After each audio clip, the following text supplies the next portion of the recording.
ദൈവ തിരുനാമത്തിന് മഹത്വം. ഏറ്റവും അനുഗ്രഹിക്കപ്പെട്ട സമയത്തിനായി നമുക്ക് ദൈവത്തെ സ്തുതിക്കാം, ദൈവത്തെ മഹത്വപ്പെടുത്താം. ഈ അനുഗ്രഹിക്കപ്പെട്ട ദിവസങ്ങളിലൊക്കെയും ദൈവമക്കൾ വ്യത്യസ്തമായിരിക്കുന്ന ദൃശ്യമാധ്യമങ്ങളിൽ കൂടി കർത്താവിൻ്റെ വചനം ശ്രദ്ധിച്ചു കൊണ്ടിരിക്കുകയാണ്. ദൈവവചനം മനുഷ്യനെ പ്രകാശത്തിലേക്ക് നടത്തും. ദൈവവചനം മനുഷ്യനെ എളിമയിലേക്ക് നയിക്കും. ദൈവവചനം മനുഷ്യനെ പ്രത്യാശയിലേക്ക് നടത്തും. ദൈവവചനം മനുഷ്യനെ നിഗളത്തിൽ നിന്ന് രക്ഷിക്കും. ദൈവവചനം മനുഷ്യന് രോഗത്തിൽ നിന്ന് സൗഖ്യം കൊടുക്കുന്നുണ്ട്. ദൈവവചനം മനുഷ്യനെ കോപത്തിൽ നിന്നും ദയാലുവാക്കാറുണ്ട്. ദൈവവചനം ആക്രോശിക്കുന്ന മനുഷ്യനെ ശാന്തമായി സംസാരിക്കുന്ന വിധത്തിലാക്കിയിട്ടുണ്ട്. കടിച്ചു കീറി കൊല്ലാൻ ചെല്ലുന്ന മനുഷ്യൻ പലപ്പോഴും ദൈവവചനത്തിൻ്റെ മുമ്പിൽ ശിശുവിനെ പോലെ ചുംബിക്കുന്നു. അനുഗ്രഹിക്കപ്പെട്ട ദൈവമക്കളെ, ദൈവത്തിൻ്റെ വചനം വളരെ പ്രസിദ്ധമാണ്. ദൈവവചനം വളരെ അനുഗ്രഹമാണ്. നിൻ്റെ കുടുംബത്തെ അനുഗ്രഹിക്കും. ഇയ്യോബിൻ്റെ പുസ്തകം 7-ാം അധ്യായം 6-ാമത്തെ വാക്യമാണ് ഇന്നത്തെ ആലോചനയ്ക്കായിട്ട് ഞാൻ തരുന്നത്. ഇയ്യോബിൻ്റെ പുസ്തകം 7:6 സുപരിചിതമായിരിക്കുന്നൊരു വേദഭാഗമാണ്. ചിന്തിക്കപ്പെടാൻ താല്പര്യമുള്ളൊരു വേദഭാഗമാണ്. ദൈവമക്കൾ ഒത്തിരി പഠിച്ച് ചിന്തിക്കേണ്ടതായിരിക്കുന്ന സത്യവചനമാണ്.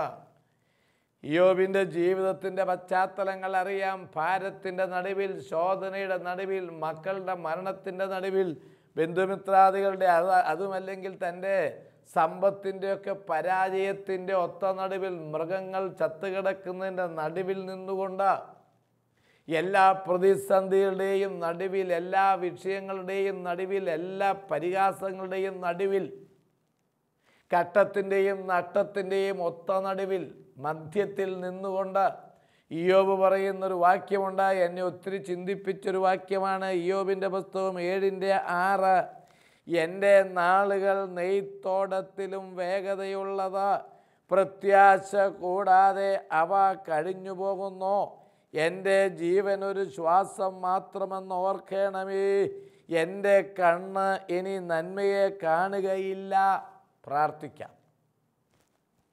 ഞങ്ങളുടെ കർത്താവും ഞങ്ങളുടെ ദൈവവുമേ, വായിച്ചു കേൾപ്പിച്ച വേദഭാഗത്തിനായി നന്ദിയോട് സ്തോത്രം. ഇതിൻ്റെ മർമ്മങ്ങൾ ഗ്രഹിപ്പാൻ നീ ഞങ്ങളെ സഹായിക്കണം കർത്താവേ. ഇതനുഗ്രഹമായി ഞങ്ങൾക്ക് തീരാനുള്ള കൃപ തരുമാറാകണം. ഈ വചനം വിഭജിച്ച് തരണം നിൻ്റെ ആത്മാവിനാൽ. പരിശുദ്ധാത്മാവേ, നീ ഇറങ്ങി വന്ന് ഞങ്ങൾക്ക് സുബോധം തരണമേ. ഞങ്ങൾക്ക് വളരെ വ്യക്തമായി വിഭജിച്ച് തരണം. മർമ്മങ്ങൾ ബോധ്യം തരണം. നിൻ്റെ കൃപയിൽ തന്നെ ആയിരിക്കണം. ഞങ്ങളുടെ പാപങ്ങൾ കഴുകിക്കളയാനുള്ള സന്ദർഭം ഞങ്ങൾക്ക് തരുമാറാകണമേ. അനുഗ്രഹിക്കണം. യേശുവിൻ്റെ നാമത്തിൽ തന്നെ ആമേൻ. ഇയ്യോബ് പറയുന്നത് എൻ്റെ നാളുകൾ നെയ്ത്തോടത്തിലും വേഗതയുള്ളത് എന്നാണ്. പ്രത്യാശ കൂടാതെ കഴിഞ്ഞു പോകുന്ന നാളുകളെക്കുറിച്ച് വിലപിക്കുകയാണ് ഇയ്യോബ്. ദിവസങ്ങൾ ദിവസേന തള്ളി നീങ്ങുന്നു. വളരെ വേഗത്തിൽ ദിവസങ്ങൾ മാറിപ്പോകുന്നു. ആയുസ് ഇല്ലാതെയായിത്തീരുന്നു. ഈ ഒരു സത്യമാണ് ഇയ്യോബ് കണ്ടെത്തുന്നത്. ഓരോ ദിവസവും ഓരോ ഇതൾ ചാടിപ്പോകുന്നു. എന്നെ കേൾക്കുന്ന അനുഗ്രഹിക്കപ്പെട്ട ദൈവമക്കളെ, നമ്മുടെയൊക്കെ ദിവസങ്ങൾ ഇങ്ങനെയാണ്. ഓരോ ദിവസവും നമ്മുടെ ജീവിതത്തിൽ നിന്ന് ചാടിപ്പോയിക്കൊണ്ടിരിക്കുകയാണ്. ഇന്നലെ എന്നൊരു ദിവസം നമുക്ക് നഷ്ടപ്പെട്ടു. ഇന്ന് എന്നൊരു ദിവസം താമസിക്കാതെ നമുക്ക് നഷ്ടപ്പെടും. ഓരോ ദിവസവും നമ്മുടെ ദിവസങ്ങൾ ഇങ്ങനെ താഴെ പോയിക്കൊണ്ടിരിക്കുകയാണ്. അവസാനം ഒരു ഞെട്ടായിട്ട് നാം മാറും. മനോഹരമായിരിക്കുന്ന ഒരു റോസാപുഷ്പം, ഒത്തിരി ഇതളുകൾ അതിനുണ്ട്. ഒത്തിരി മനോഹരമായിരിക്കുന്ന ഗന്ധം അതിനുണ്ട്, സുഗന്ധം അതിനുണ്ട്, ഭംഗിയുണ്ട്. വണ്ടുകളും മറ്റും വന്ന്, പല പറവകളും വന്ന് അതിന് ചുറ്റും പറക്കുന്നുണ്ട്. പൂന്തേനുണ്ട്. അതിനകത്ത് എല്ലാവിധ സജ്ജീകരണങ്ങളും ഒക്കെ ഉണ്ട്. ഇതൊക്കെ ഉണ്ടെങ്കിൽ തന്നെയും ഓരോ ദിവസവും അല്ലെങ്കിൽ സമയാസമയങ്ങളിൽ അതിൻ്റെ ഇതളുകൾ ഒന്നൊന്നായി താഴെ വീഴുന്നു. അവസാനം വളരെ മനോഹരമായി കണ്ടിട്ടുള്ള, വളരെ ശ്രേഷ്ഠമായി തോന്നിയ, വളരെ ഇഷ്ടപ്പെട്ട, ഇമ്പമായി തോന്നിയ ആ റോസാ പുഷ്പം നിന്ന സ്ഥാനത്ത് ഇത്രയും നീളമുള്ള ഒരു ഞെട്ട് കാണാം. ഓർക്കുമ്പോൾ അത്ഭുതം തോന്നുന്നു. ഈ റോസാ പുഷ്പത്തിന് എന്തു പറ്റി? ആ സ്ഥാനത്തൊരു ഞെട്ടു മാത്രം. ഒരു കണക്കിന് പറഞ്ഞാൽ മനുഷ്യൻ എന്തെല്ലാം അഹങ്കാരത്തിലാണ് ജീവിക്കുന്നത്. പ്രതാപം കാണുമ്പോൾ നാം ഞെട്ടിത്തിരിച്ചു പോകുന്നു. വയ്ക്കുന്ന വീടിൻ്റെ ഭംഗി കാണുമ്പോൾ അതിശയപ്പെട്ടു പോകുന്നു. എന്നെ കേൾക്കുന്ന അനുഗ്രഹിക്കപ്പെട്ടവരെ, ഏതെല്ലാം വിധത്തിലുള്ള അലങ്കാരമുള്ള വസ്ത്രമാണ് നാം ധരിക്കുന്നത്, ഏതെല്ലാം വിധത്തിലുള്ള ഭക്ഷണ ക്രമീകരണങ്ങളാണ് നമ്മുടെ മേശപ്പുറത്ത് വെച്ചിരിക്കുന്നത്. പണിയുന്ന വീടും സഞ്ചരിക്കുന്ന വാഹനവും തുടങ്ങി നമ്മുടെ എല്ലാ ജീവിതശൈലിയും കണ്ടാൽ ഒരു കാലത്തും ഇവിടെ നിന്ന് അവസാനിക്കുകയില്ല, എന്നും ഇതേ നിലവിൽ നിൽക്കുമെന്നല്ലേ നമ്മുടെയൊക്കെ വിചാരം. ഓർത്തു നോക്കുമ്പോൾ നമ്മളുടെ ഓരോ ദിവസവും ഇറ്റ് വീഴുകയാണ്, ഓരോ ദിവസവും ഞെട്ടറ്റ് താഴെ വീഴുകയാണ്, ഓരോ ദിവസവും നമ്മളിൽ നിന്ന് അകന്നു പോകുന്നു. കഴിഞ്ഞ വർഷത്തേക്കാൾ ഒരു വർഷം നമ്മളിൽ നിന്ന് മാറിപ്പോയി. അതിൻ്റെ അർത്ഥം 365 ദിവസം നമ്മളിൽ നിന്ന് മാറിപ്പോയി എന്നാണ്. അങ്ങനെ ഓരോ വർഷവും 365 വെച്ച് താഴെ പോയി ഒരു ദിവസം മനുഷ്യൻ മരിക്കുന്നു എന്ന് കേൾക്കുന്നു. അവിടെ കിടക്കുന്നു ശവം. റോസാ പുഷ്പം എന്നതിന് പേരില്ല, പിന്നെ റോസയുടെ ഒരു ഞെട്ട് എന്നാണ് പേര്. ഇതളുകളെല്ലാം മാറിക്കഴിഞ്ഞു, ഇതളുകളെല്ലാം താഴെ ചാടിക്കഴിഞ്ഞപ്പോൾ അതിൻ്റെ പേര് പോയി. റോസാ പുഷ്പത്തിൻ്റെ പേര് ഒരു ഞെട്ട് എന്നതിലായിരിക്കുന്നു. സ്നേഹിതന്മാരെ, മാന്തോട്ടം ഇവിടെ മരിച്ചു കിടന്നാൽ മാന്തോട്ടച്ഛൻ അവിടെ കിടക്കുന്നുണ്ടെന്ന് ആരും പറയില്ല.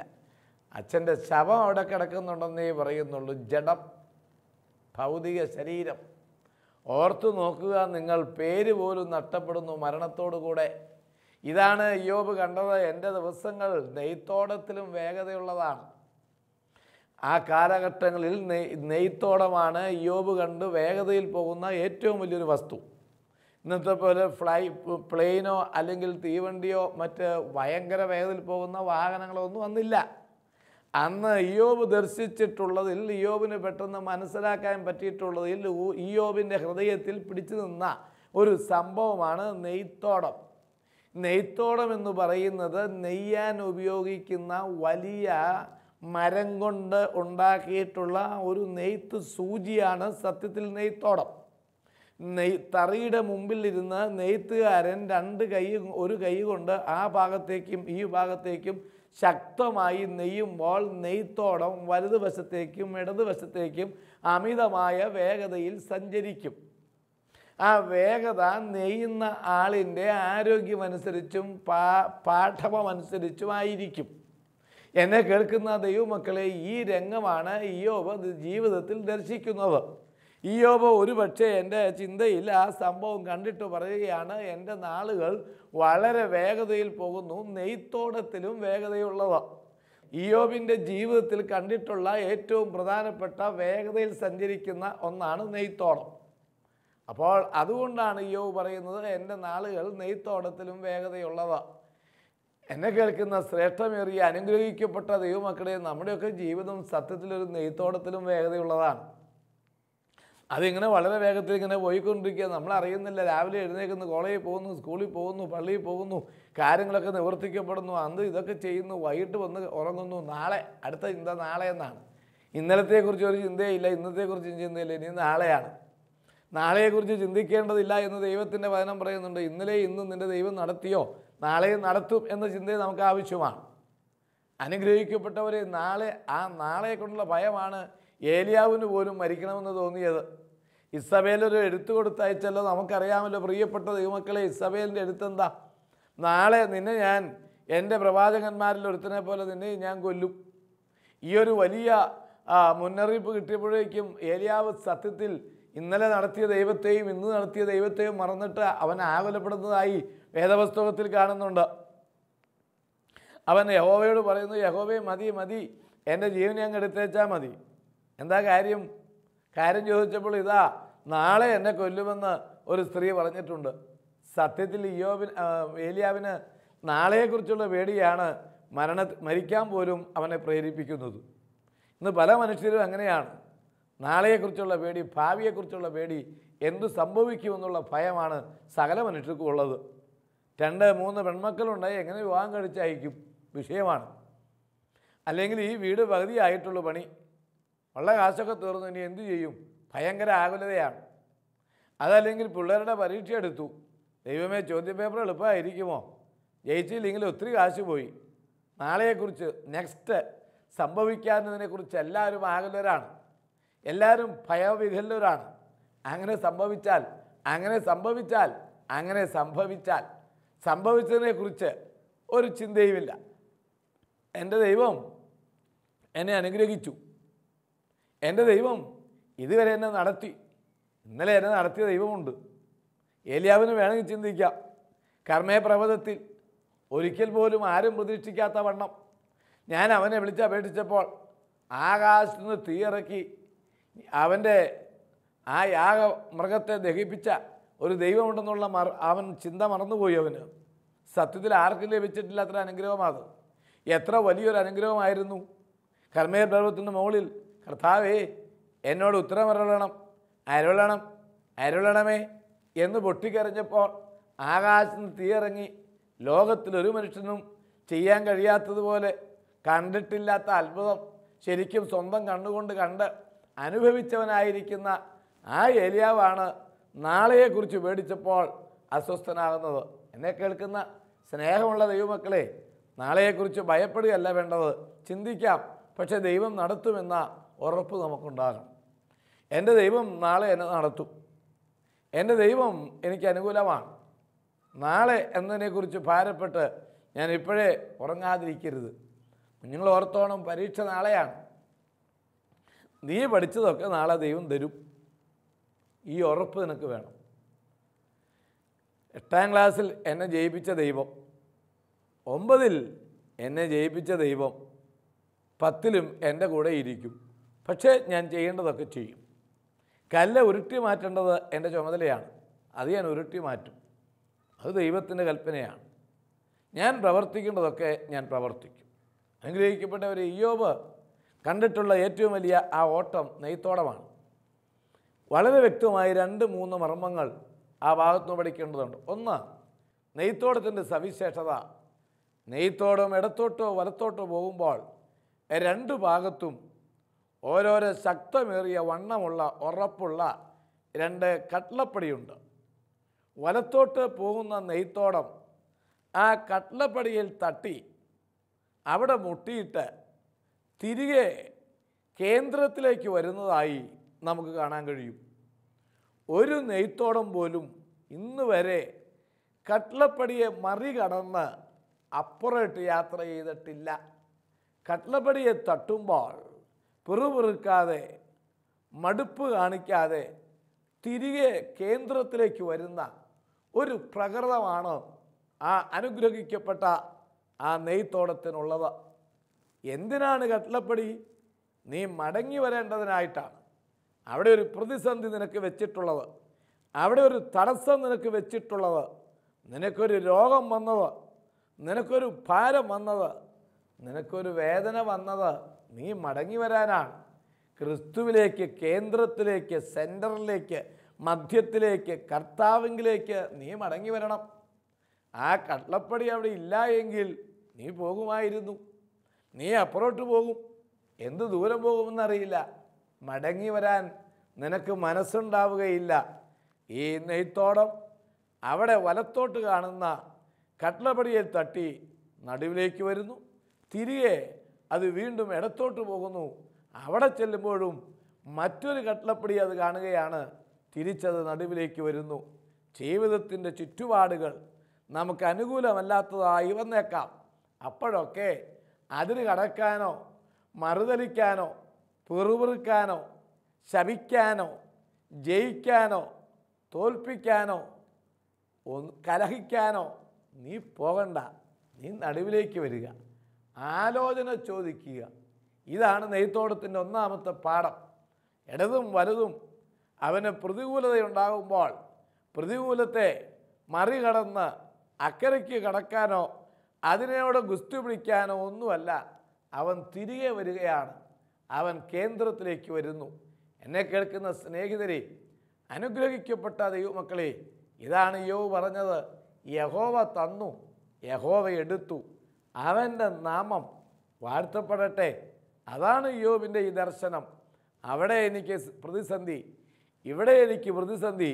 മക്കൾ മരണപ്പെടുന്നു, എൻ്റെ മൃഗസമ്പത്തുകൾ നഷ്ടപ്പെട്ടു പോകുന്നു. പോകട്ടെ. കാളയും കഴുതയും ചത്തു വീഴുന്നു. പോകട്ടെ. അവിടെ എനിക്ക് പ്രതിസന്ധി, ഇവിടെ എനിക്ക് പ്രതിസന്ധി. പക്ഷേ ഞാൻ നടുവിലേക്ക് വരും, പക്ഷേ ഞാൻ കേന്ദ്രത്തിലേക്ക് വരും.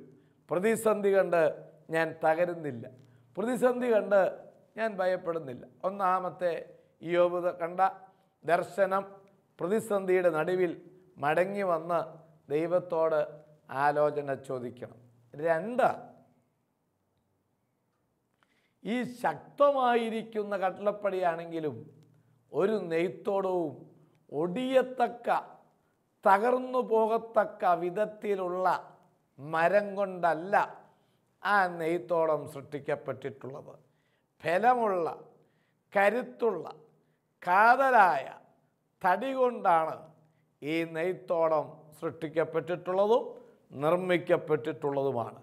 ആ സൃഷ്ടിച്ച ആ നെയ്ത്തോടത്തെ മെനഞ്ഞ അഥവാ അത് നിർമ്മിച്ച ഉടയവനറിയാം ഈ നെയ്ത്തോടം വലത്തോട്ട് പോകുമ്പോഴും ഇടത്തോട്ട് പോകുമ്പോഴും ശക്തമായ തട്ടുകളും മുട്ടുകളും കൊള്ളേണ്ടതായിട്ട് വരും, അഭിമുഖീകരിക്കേണ്ടതായിട്ട് വരും. ആ തട്ടിൻ്റെയും മുട്ടിൻ്റെയും നടുവിൽ ഞാൻ നിർമ്മിച്ച എൻ്റെ നെയ്ത്തോടം ലജ്ജിച്ചു പോകാതെ തിരികെ എന്നിലേക്ക് മടങ്ങി വരണം എന്നുള്ള ഒരു കാഴ്ചപ്പാടുണ്ടായിരുന്നു അതിൻ്റെ ശില്പിക്ക്. Praise the Lord. കർത്താവിന് സ്തോത്രം. നിന്നെ ദൈവം ശത്രുവിൻ്റെ മുമ്പിൽ നശിപ്പിക്കുവാൻ ഉള്ളതല്ല. നിന്നെ സൃഷ്ടിച്ചത് ദൈവത്തിൻ്റെ സാദൃശ്യത്തിലാണ്, അവൻ്റെ സ്വരൂപത്തിലാണ്, അവൻ്റെ ബലത്തിലാണ്. നീ മടങ്ങി വരണം. നീ തകരുകയില്ല. നീതിമാൻ കുലുങ്ങിപ്പോകത്തില്ല. നീതിമാൻ പട്ടിണി കിടക്കത്തില്ല. നീതിമാൻ്റെ സന്തതി അപ്പം യാചിക്കുന്നത് ഞാൻ കണ്ടിട്ടില്ല. ലജ്ജിക്കുകയില്ല, ലജ്ജപ്പെടരുത്. ഞാൻ പർവ്വതത്തിലേക്ക് എൻ്റെ കണ്ണുകളെ ഉയർത്തും.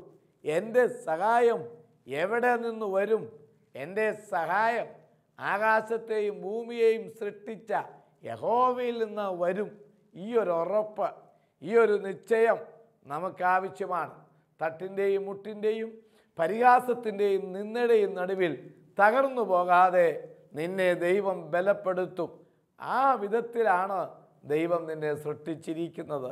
3-ാമത്തെ കാര്യം, അനുഗ്രഹിക്കപ്പെട്ടവരെ, ഈ തട്ടിൻ്റെയും മുട്ടിൻ്റെയും ഒക്കെ നടുവിൽ നെയ്ത്തോടം ചെയ്യുന്ന അനുഗ്രഹിക്കപ്പെട്ട ഒരു പ്രോഗ്രാമുണ്ട്. ഒരു വസ്ത്രം നെയ്തുകൊണ്ടിരിക്കുന്നുണ്ട്. ആർക്കും മനസ്സിലാകാത്ത വിധത്തിൽ, ആരും ചിന്തിക്കാത്ത വിധത്തിൽ ഈ തട്ടിൻ്റെയും മുട്ടിൻ്റെയും നടുവിൽ ഒരു മനോഹരമായ വസ്ത്രം നെയ്യുന്ന ജോലി ആ നെയ്ത്തോടം ഏറ്റെടുത്തിട്ടുണ്ട്. ഇത് ഇയ്യോബ് പറയുന്നത് ഓർക്കുക. ആർക്കും ഒരു പൊട്ടി പെണ്ണ് പറയുന്നത് പോലെയാണ് നീ പറയുന്നത് എന്നാണ് ഭാര്യയോട് പറഞ്ഞത്. ഞാൻ എൻ്റെ ദൈവത്തെ തള്ളി പറയുന്ന പ്രശ്നമില്ല. കണ്ടു, ഈ തിരക്കിൻ്റെ നടുവിൽ, ഈ കഷ്ടതയുടെ നടുവിൽ, ഈ ഭാരങ്ങളുടെ നടുവിൽ, ഈ രോഗത്തിൻ്റെ നടുവിൽ ഞാനൊരു വസ്ത്രം നെയ്യും. ഞാൻ എൻ്റെ വിശ്വാസം കാത്തു സംരക്ഷിക്കും. എൻ്റെ പിതാവിൻ്റെ ഭവനത്തിൽ അനേക വാസസ്ഥലങ്ങൾ ഉണ്ട് എന്ന് കൽപ്പിച്ച കർത്താവ് എനിക്ക് സ്ഥലം ഒരുക്കുന്നുണ്ട്. ഈ വിശ്വാസ വസ്ത്രം നീ നെയ്യണം. പ്രത്യാശയുടെ വസ്ത്രം നിനക്കുണ്ടാകണം. പ്രതീക്ഷയുടെ വസ്ത്രം നീ നെയ്ത് എടുക്കുമ്പോഴാണ് സ്വർഗത്തിലെ ദൈവം നിന്നെ അനുഗ്രഹിക്കുന്നത്. വസ്ത്രം നെയ്യുമ്പോൾ ശ്രദ്ധിക്കണം. നൂൽപ്പണക്കമില്ലാതിരിക്കാൻ കരുതണം. ഒത്തിരി വസ്ത്രം നെയ്യേണ്ടതിനായി ഒരുപക്ഷെ നൂൽപ്പണക്കം വന്നാലും ചില നെയ്ത്തുകാർ ശ്രദ്ധിക്കില്ല. സാരമില്ലെന്ന് വിചാരിച്ച് അവനിങ്ങനെ വസ്ത്രത്തിൻ്റെ എണ്ണം കൂട്ടാനായി നെയ്തുകൊണ്ടിരിക്കും. നൂൽപ്പണക്കം ശ്രദ്ധിക്കുകയില്ല. ബുദ്ധിയുള്ള നെയ്ത്തുകാരൻ നൂൽപ്പണക്കം കണ്ടാൽ നെയ്ത്ത് അവിടെ നിർത്തി അത് തിരുത്തിയിട്ടാണ് മുമ്പോട്ട് പോകുന്നത്. രണ്ടുപേരും വൈകുന്നേരം ഉടയവൻ്റെ അടുക്കൽ വസ്ത്രം വിൽക്കാൻ ചെല്ലുമ്പോൾ, വസ്ത്രം വിടർത്തി നോക്കുമ്പോൾ നൂൽപ്പുണക്കമുള്ളതും കേടുള്ളതുമായിരിക്കുന്ന വസ്ത്രം നെയ്തവൻ നിരാശപ്പെടും.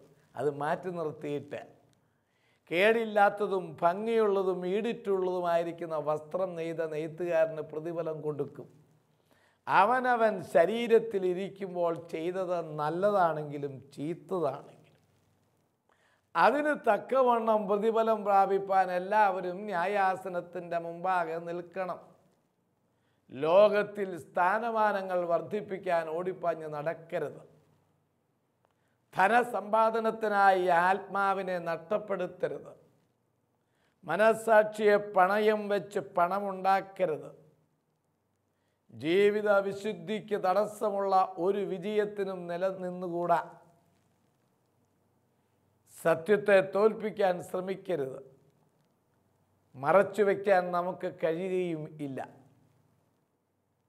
കള്ളം തൽക്കാലത്തേക്ക് പിടിച്ചു നിൽക്കും, സ്ഥിരതയില്ലാത്തതാണത്. എൻ്റെ നാളുകൾ ഒരു നെയ്ത്തോടത്തിലും വേഗതയുള്ളത്. പ്രത്യാശ കൂടാതെ അത് കഴിഞ്ഞു പോകുന്നു. പ്രാർത്ഥിക്കാം. ഞങ്ങളുടെ കർത്താവും ഞങ്ങളുടെ ദൈവവുമേ, ഈ നല്ല സമയത്തിനായി വീണ്ടും ഞങ്ങൾ നിന്നെ സ്തുതിക്കുന്നു, സ്തോത്രം ചെയ്യുന്നു.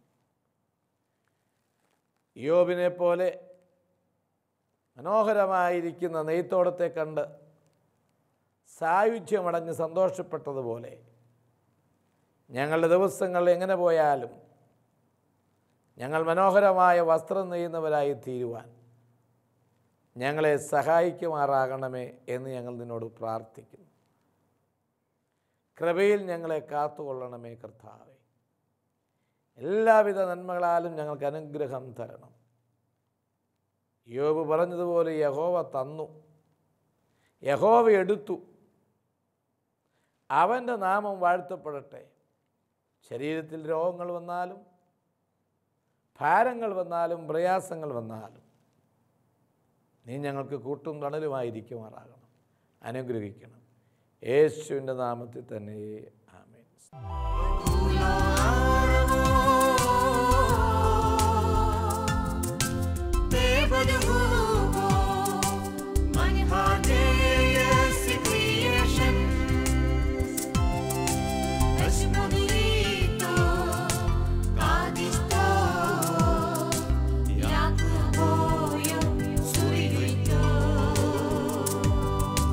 Beshmari